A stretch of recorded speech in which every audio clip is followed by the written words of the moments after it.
Now, the Sports Zone on 7 News. Welcome back to the Victory Toyota Highland Sports Zone. Tonight, we give a shout out to one of our area's top high school athletes for an impressive performance.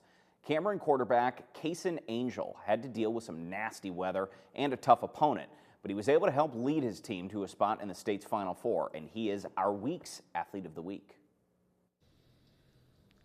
Conditions were less than ideal last Friday night in the quarterfinal matchup between the Cameron Dragons and Doddridge County. With temps in the mid-20s, the Bulldogs brought wind, snow, and ice to Dragon Stadium. But the less than ideal weather seemed to have no effect on the Dragons, who ran up over 275 yards on offense in a convincing 28-13 win. Now, for the third time in school history, the Dragons have punched their ticket to the state semifinals. Tough conditions. We were prepared, came in mentally focused. We knew it was going to be cold. We knew they were a good team, they were big, and we just had good execution. The Dragons are well known for their strong running game. However, junior quarterback Kason delivered in several clutch passing situations. He completed 5 out of 9 passing attempts for 65 yards, but that included 2 touchdowns. The first came in the second quarter.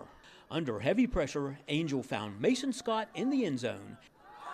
He came up with a fantastic one-handed grab that put the Dragons up 14-0.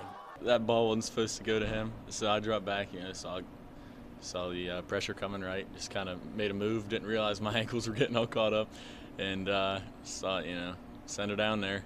We had snow, we had wind, and he was being brought down by a pretty good-sized lineman, and still had the strength. He's got really strong legs, had the strength to throw a really nice pass. He was wrapped around me. I didn't think I had much more time. If I would have held on to that or tried making something else happen, I don't know if we would have scored. So Angel's second touchdown came in the fourth quarter when he hit Slayton Pettit in the back of the end zone for a 23-yard score. That increased Cameron's lead to 28-7. Coach Tim Brown says Angel was a fast learner whose leadership qualities helped make him a successful quarterback. But you got to have that guy that can keep the glue together, can get the play calls, get things straight. And Kason's done a great job. He went from being a receiver and a backup quarterback to taking over this program with all these athletes. He's doing just a great job of being that leader, that communicator that you need. So he grew up a lot in a short time. Congratulations to Cameron's Kason, this week's 7 News Athlete of the Week. Reporting in Cameron for 7 Sports, Dan Mayers working for you. Thanks, Dan. The Dragons will now make the long trip to Mingo County to take on the Tug Valley Panthers in the semifinal round of the West Virginia High School playoffs. Now that send things on over to Sydney